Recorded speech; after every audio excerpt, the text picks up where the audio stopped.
अरे आग लगे, ये भी कोई जिंदगी है। सुबह से चिल्लम चिल्ली पुकार सुन के मैं तो तंग आ गई हूँ। अरे वो भी क्या दिन थे जब मैं गांव में रहा करती थी। पहले बड़ी सुखी थी मैं।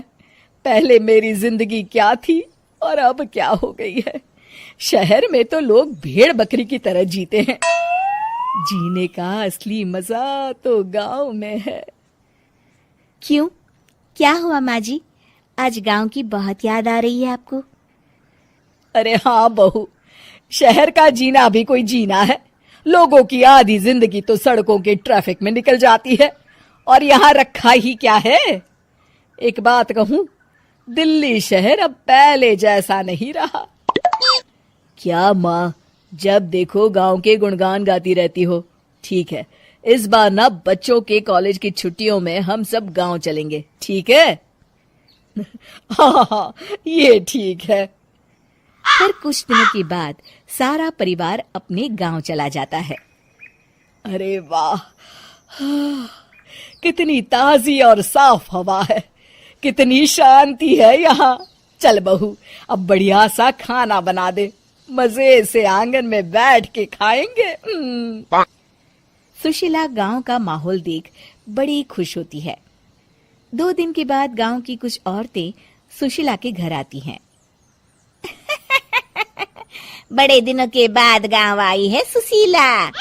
हमें तो लगा कि तू शहर जाके गांव को भूल गई। और बतिया, तेरी बहू कैसी है? जरा मिलवा तो उससे। अरे मेरी बहू तो लाखों में एक है। बड़ी किस्मत वाली हूँ मैं जो मुझे जानकी जैसी बहू मिली है। हमेशा मेरी सेवा में लगी रहती है और आज तक कभी पलट कर जवाब नहीं दिया उसने। सुशीला की बातें सुनकर सभी औरतें हंसने लगती है।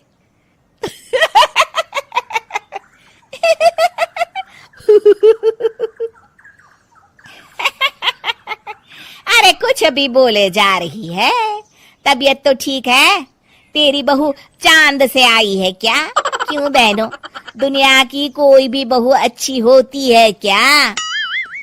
सब औरतें ममता की हाँ में हाँ मिलाती हैं। अरे मैं तो कहती हूँ दुनिया की हर बहू सास का खून चूसने वाली डायन होती है, डायन। मैं तो एक बिल में 1000 सांप के साथ रह सकती हूँ, लेकिन अपनी बहू के साथ नहीं रह सकती। हाँ, तूने सही कहा। मेरी बहू तो तेरी बहू से भी 2 कदम आगे है। सब औरतों की बातें सुनकर ममता मन ही मन बड़बड़ाती है। अरे ये गांव सुधर गया, लेकिन औरतें नहीं सुधरी। अगर थोड़ी देर और इनकी बेवकूफी भरी बातें सुनूंगी तो मैं सच में पागल हो जाऊंगी। फिर सुशीला उन औरतों को घर से दफा कर देती है और राहत की सांस लेती है। अरे बहू, जरा बाम लाके मेरे सर पर तो लगा दे। उन औरतों की फालतू बातें सुनकर मेरा सर चकरा गया है। इस गांव की औरतों का तो भगवान ही मालिक है। फिर अगले दिन सुशीला की सास उससे कहती है, अरे बहू, तू यहाँ क्या आराम फरमाने आई है? आखिर ये तेरा ससुराल है। चल चल, घर के कामों में हाथ बटा। शहर में कुछ काम धाम तो करती नहीं है। जरा अपने आप को तो देख, कितनी मोटी हो गई है। सारा दिन घर का काम करने के बाद शाम को सुशीला, हाय मेरी कमर, हाय मेरे पैरों ने तो जवाब दे दिया। आज तो मुझसे मक्खी भी न मारी जाएगी।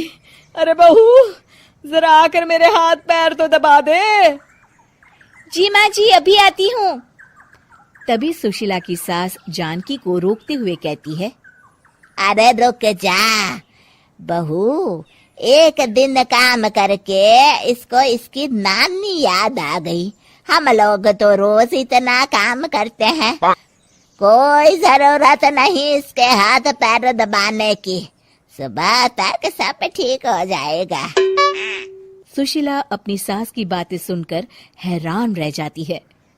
इस तरह धीरे धीरे गांव आने के बाद सुशीला की परेशानी शुरू हो जाती है। फिर एक दिन, अरे आज तो मैं कपिल शर्मा देखूंगी क्योंकि आज संडे है।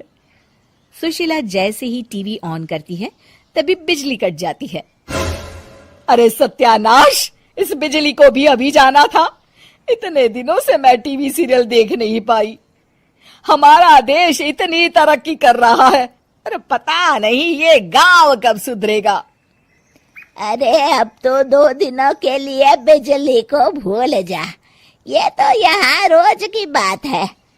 अब इस अंधेरे में रहने की आदत डाल ले। हाँ। हे भगवान, अब क्या होगा? ऊपर से इन मच्छरों ने जीना हराम कर रखा है। दूसरी तरफ घर के काम कर करके और बिना किसी सुविधा के सुशीला तंग आ जाती है और उसे शहरी जीवन याद आने लगता है। क्यों माँ, मजा आ रहा है ना?